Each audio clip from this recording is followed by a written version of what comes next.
This video segment will show you how to send a verification checklist if you are pending verifications from a customer, how to also look at notices, and how to send forms from the system if you're needing a verification form from a customer. We're going to start with the verifications. So we're here on this test case. On the vertical toolbar, you'll want to click on verifications. I put something in here earlier as a sample, but I'll show you how to, I'm actually going to remove that. Okay, so let's say, for example, you needed a landlord statement. Let's say that maybe they're claiming that they pay a part of their energy bill as part of their rent. So what you'll want to do is click on Add Miscellaneous. On the drop down, you'll want to scroll down and just click on Other. And then if it's specific to someone, then you'll want to click on typically the PI. So Timothy's the PI. I'll click on his name, highlight it, and then you'll just make a statement. You'll put a statement in. A landlord statement is needed to verify that your gas is included in the rent. Okay, and then you just click on Save. And then what you'll do is you'll go to Checklist, and as long as the the miscellaneous item or the verification that you just chose, that you just put in, is highlighted in orange, and you click Save, it'll generate the verification checklist, and then I'll show you where you can see it. I'm going to do another example because this actually came up in a case today.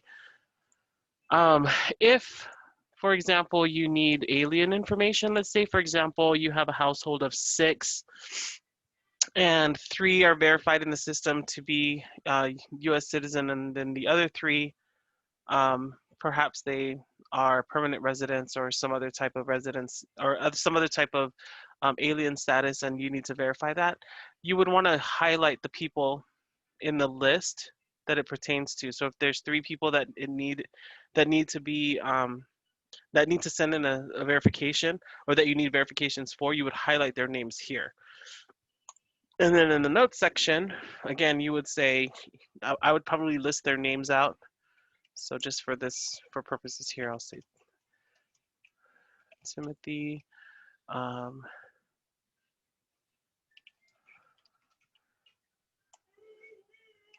need permanent resident copies,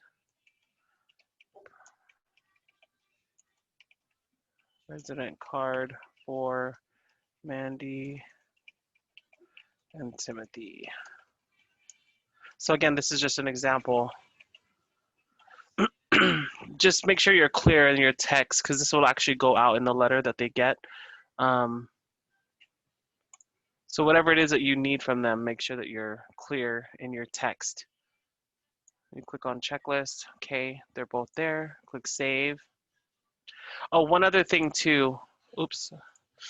When you click on checklist, so the due dates here, this is what date will show up on the notice when it goes out as the due date. So if you wanted to change that, you can change it here. If you wanted to give them more time, usually it's defaulting to 10 days from the day that you issue the notice or the verification checklist. So this is where you would adjust the dates if you need to.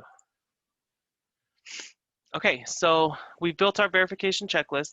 Now to see it, you'll want to go here again to the vertical toolbar and you click on Notices. And then you'll see here at the very top that the notices are now included. The required verifications that we are requesting are now included in the notices here. So this is the one that I deleted earlier. So I'll just show you. It's easy to delete. Like if you made a mistake and there's one, maybe you have a verification that you don't need. I'm just gonna pretend like this is one of those. All you need to do is checkbox that and then delete notice, and it'll be gone. So this is a test case where I actually went through the process. I approved it. So it's an open case. And that's why you see in this list of notices, there's an approval decision. And so this is where you would come. Notices is where you would come to see all the communication that we send out to the customer. You'll see here that there's auto notices that go out too. So notice of privacy practices, equal opportunity, and who they contact if they feel like they're being discriminated against. These are auto notices that go out to the customer, which are fine to go out. And then obviously the approval decision, if there's a denial decision, that will be sent out instead. But let's look at our required verification here. I want to show you what it looks like. So if you click on view and then view notice here, this is what the verification checklist will look like. So these are the two things that I just put in. So let's start at the top actually. So it'll show you the case number, the date that it's mailed. Let's see. It'll also show you like the program, when it's due back. And then it lists all the items that we included on that checklist. So the landlord statement, and then the permanent resident cards. And then you'll also notice down here that this return information is tailored to you as the worker. So if you're with a particular agency, your agency information will populate here. This is my information because this is a profile that's associated with the heat office. So you'll want to check that when you're in production. Once you approve a benefit, you can go in and see that that is actually the case. So, okay, so that's the verification checklist. Let me double check this one and see. Okay, looks like it duplicated itself because when I was in the verifications here, I saved it twice. And so just double check that it's a duplication. You can actually delete the other one. Otherwise, they will get a duplicate notice. So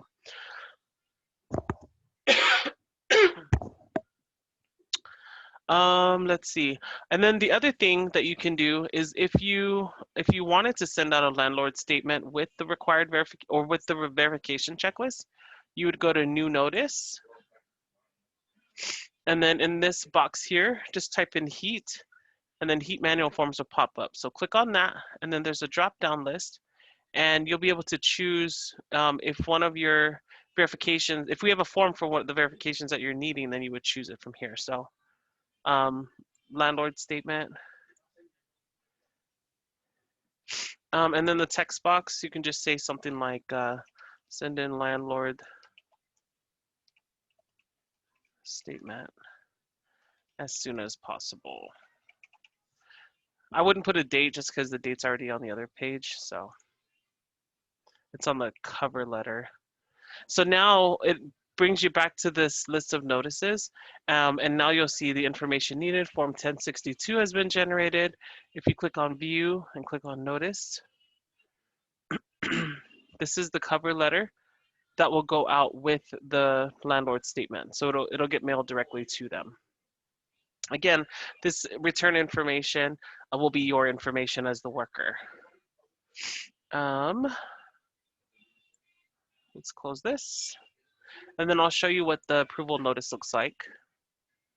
So again, you click on view, view notice, and this is what the approval notice looks like.